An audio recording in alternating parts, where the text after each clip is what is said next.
People who ridicule etiquette as a mass of trivial and arbitrary conventions and think that it is extremely troublesome to those who practice them and insupportable to everyone else seem to forget the long, slow progress of social intercourse and the upward climb of man from the primeval state.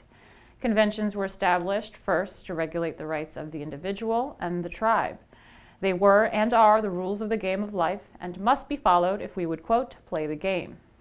Ages ago, man ate his food in solitary, alone in some corner, hoping he would not be espied by anyone stronger or hungrier.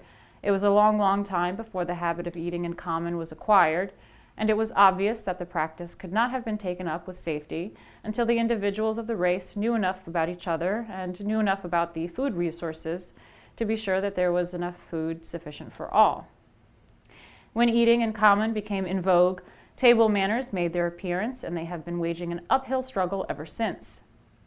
The custom of raising the hat when meeting an acquaintance derives from the old rule that friendly knights in accosting each other should raise the visor for mutual recognition. In the knightly years, it must be remembered, it was important to know whether one was meeting a friend or foe. Meeting a foe meant fighting on the spot. Thus, it is evident that the conventions of courtesy not only tend to make the wheels of life run more smoothly, but also act as a safeguard in human relationship. Nevertheless, to some, the very word etiquette is an irritant. It implies a great pother about trifles. These conscientious objectors assure us that trifles are unimportant. Trifles are unimportant, it is true, but then life is made up of trifles. To those who dislike the word, it suggests all that is finical and superfluous.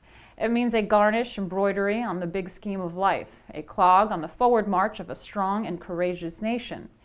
To such as these, the words etiquette and politeness mean weakness. Their notion of a really polite man is a weak man.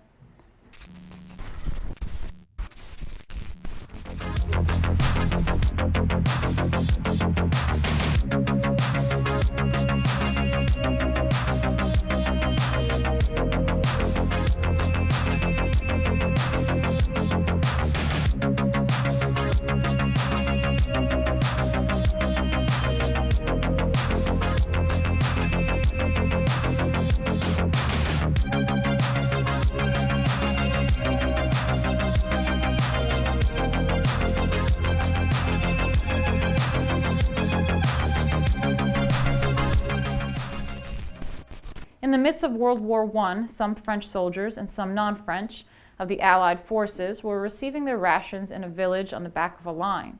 The non-French fighters belonged to an army that supplied rations plentiful. They grabbed their allotments and stood about, hastily eating, uninterrupted by conversation or any other concern. The French soldiers took their very meager portion of food, improvised a kind of table on the top of a flat rock, and having laid out the rations, including a small portion of wine, sat down in comfort and began their meal amid a chatter of talk. One of the non-French soldiers, all of whom had finished their large supply of food before the French had begun eating, asked, "Why do you fellows make such a lot of fuss over the little bit of grub they give you to eat?" The Frenchman replied, "Well, we are making war for civilization, are we not?" "Very well, we are. Therefore, we eat in a civilized way."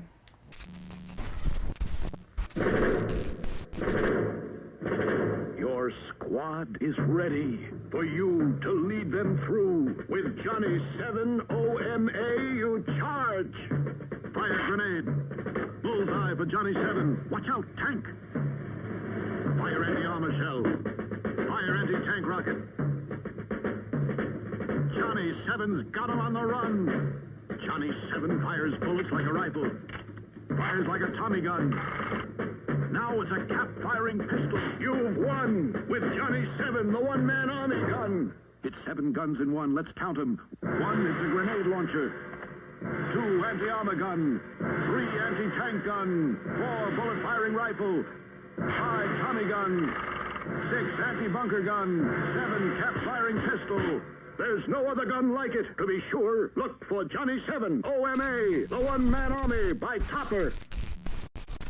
To the French, we owe the word etiquette, and it is amusing to discover its origin in the commonplace familiar warning, "Keep off the grass."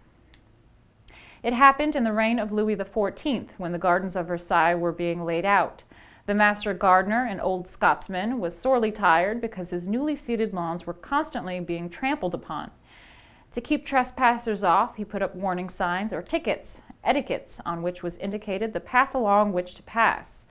But the courtiers paid no attention to these directions, so the determined Scot complained to the king in such a convincing manner that His Majesty issued an edict commanding everyone at the court to keep within the etiquettes.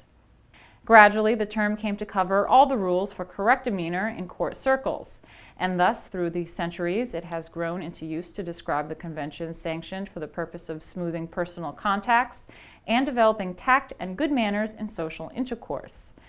With the decline of feudal courts and the rise of empires of industry, much of ceremonies of life was discarded for plain and less formal dealings.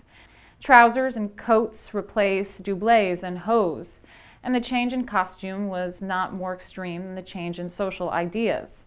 The court ceased to be the arbiter of manners, though the aristocracy of the land remained the high exemplar of good breeding.